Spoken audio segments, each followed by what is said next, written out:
Okay, so how do you build muscles and lose fat without tracking?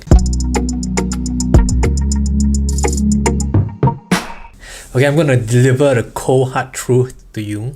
For most people, you are gonna be better off tracking at the start of your journey, okay, and understanding a couple of different things which I'm gonna share in a bit, so that in the future you can actually go ahead and do that, building muscles and losing fat without tracking. And here's the thing, for myself, I actually don't track my meals, my calories anymore, alright, because I've come to that point, which is what I'm going to share with you. So the reason why I suggest actually tracking your meals at the start as a beginner is this: in order for you to predictably lose fat and build muscles, you kind of need to know your numbers, right? Calories as well as protein, the amount of protein that you should be consuming.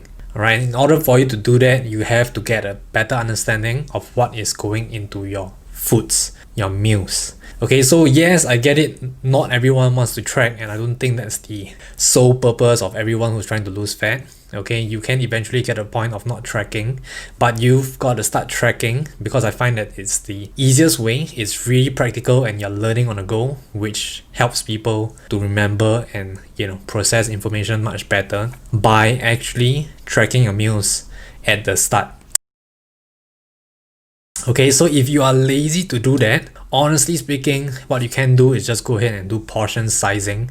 But I will say this, if you want to go ahead and portion size, you can, but at the same time, you kind of also need to know what's going in your food, right? So you may not need to track it, but you kind of need to look up the information in terms of how much protein is in this amount of food, how much carbs, fats, and all that stuff. So at the end of the day, you don't want to track, but at the end of the day, you're still gonna know these numbers. Okay, so yeah, if you really don't want to track, honestly speaking, I would really just suggest doing it for a couple of weeks, months. Once you have the rough estimation of whatever foods you're having, go ahead and portion size them. Alright, have more of certain things, have less of certain things like carbs or fats or protein, and then you can just go off by having consistently each the same foods. Alright, if you don't want to track, means you are gonna lose a bit of flexibility, then you can actually go ahead and use that and help you to be moving forward with your goals, be it building muscles or losing fat or simultaneously. Okay, so I hope that was helpful. But yeah, like I said, for most of you, I do highly suggest tracking your foods. Using something like MyFitnessPal is really easy and you'll be set up for life. Alright.